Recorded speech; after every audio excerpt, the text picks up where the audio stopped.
प्रणिपात भक्तगणों, हर रोज एक श्लोक में जुड़ने के लिए धन्यवाद। आज हम सुनेंगे अध्याय 2 श्लोक 19। य एन वेति हंतार यश्चैन मन्यते हतम उभो तो न विजानीतो नायम हंति न हन्यते। हिंदी अनुवाद। वो जो ये सोचता है कि आत्मा को मारा जा सकता है या आत्मा मर सकती है, वे दोनों ही अज्ञानी हैं।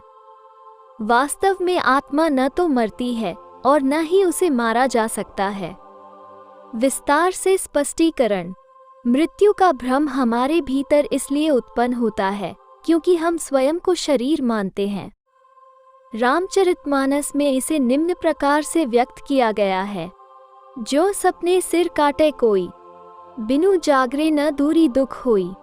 यदि हम स्वप्न में ये देखते हैं कि हमारे सिर पर चोट लगी है, तब हमें उस समय तक पीड़ा का अनुभव होता है जब तक हम स्वप्नावस्था से जाग नहीं जाते। स्वप्न में घटित वो घटना एक भ्रम के समान होती है, किंतु हमें तब तक पीड़ा सहन करनी पड़ती है जब तक हम नींद से जाग नहीं जाते और हमारा भ्रम टूट नहीं जाता। इस प्रकार से यह भ्रम होना कि हम शरीर हैं, इसी कारण से हमें मृत्यु से भय लगता है। वे आत्मज्ञानी जिनका शरीर होने का भ्रम समाप्त हो जाता है, वे मृत्यु के भय से मुक्त हो जाते हैं। कोई यह भी कह सकता है कि यदि कोई किसी को मार नहीं सकता, तब फिर किसी की हत्या करना दंडनीय अपराध क्यों कहलाता है? इसका उत्तर यह है कि शरीर आत्मा का वाहन है और किसी भी मनुष्य के वाहन अर्थात शरीर की हत्या करना हिंसा है, जो क्षमा योग्य नहीं है। वेदों में स्पष्ट किया गया है कि मा हिंस्यात् सर्वभूतानि, अर्थात किसी पर हिंसा मत करो। वास्तव में वेदों में पशुओं के प्रति हिंसा को भी अपराध माना गया है, किंतु कुछ परिस्थितियों में इस नियम का उल्लंघन करना पड़ता है जब हिंसा करना अनिवार्य हो जाता है।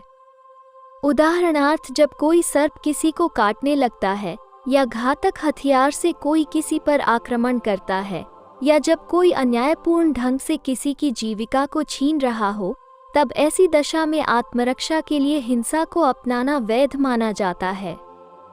वर्तमान स्थिति में अर्जुन के लिए हिंसा या अहिंसा दोनों में क्या और क्यों उचित है?